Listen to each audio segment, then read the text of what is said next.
Paul Mouyamboué, bonjour. Bonjour. Vous étiez chargé de la sécurité à l'inspection générale de la police le 1er juin 2010, le jour où Floribert Chebeya a été tué.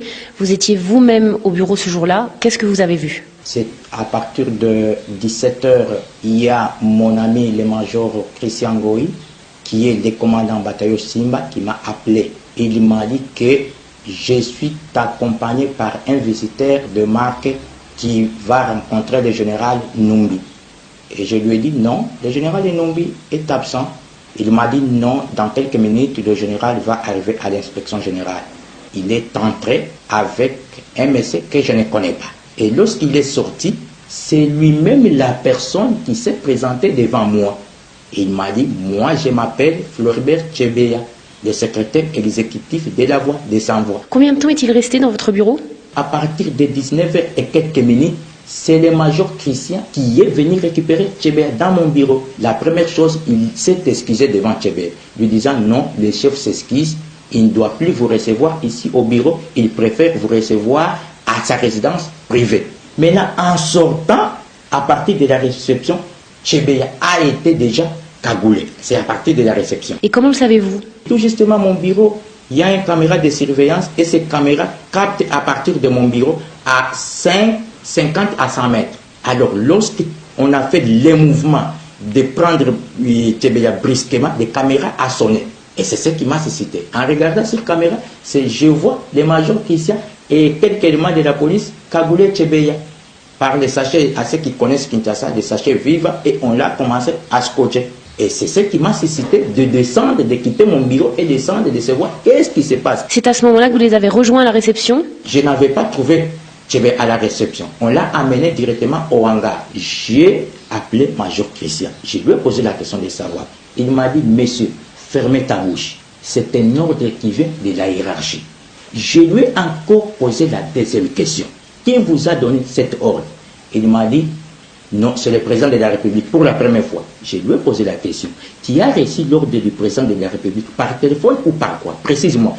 Il m'a dit, non, j'ai reçu l'ordre du président de la République par canal du général Enum. C'est le général Enum qui a intimé l'ordre au major Christian.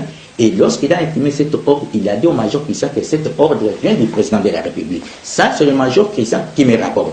D'abord, l'ordre est venu.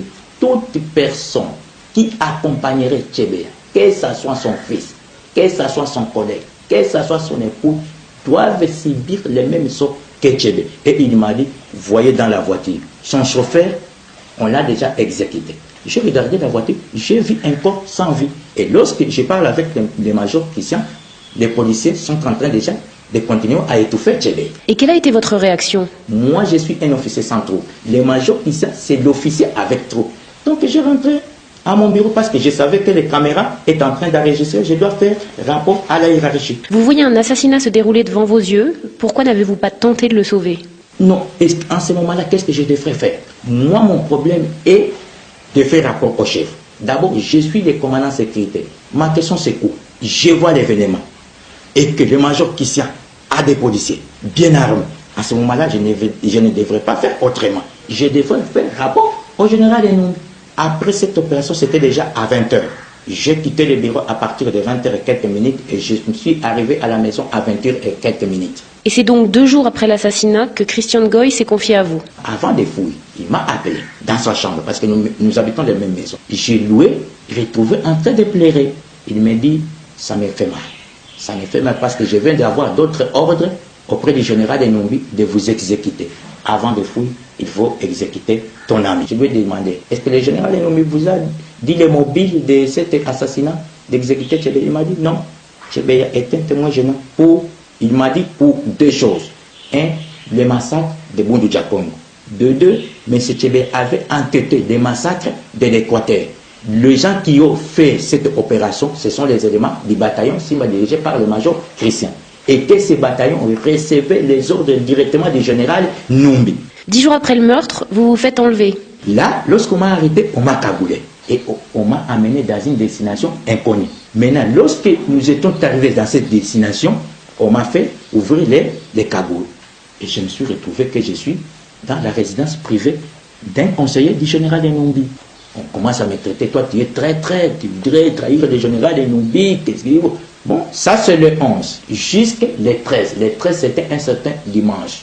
Okay. Après quelques minutes, à 14, on nous a amenés à manger. Je surveillais les mouvements des policiers. Et je suis sorti brusquement, j'ai escaladé le mur et je suis parti. Vous restez 9 mois caché à Kinshasa, puis vous décidez de vous rendre à la justice. Mais là, vous êtes à nouveau arrêté, emmené à Lubumbashi. Vous parvenez à vous évader à nouveau et cette fois à quitter le pays. Vous avez été condamné à mort par contumace pour assassinat, association de malfaiteurs. Pourquoi témoigner aujourd'hui? On m'a condamné illégalement. J'étais devant la justice. Mais la justice devait me livrer. La justice a préféré me faire disparaître. Parce que je suis témoin gênant dans l'affaire Tchéboué. C'est-à-dire quoi? Je suis témoin gênant pour le pouvoir de Kinshasa et pour le président de la République. Et pour même le général Enou. À ce moment-là, il n'y a pas moyen de retourner au pays. Paul Mouilamboué, je vous remercie.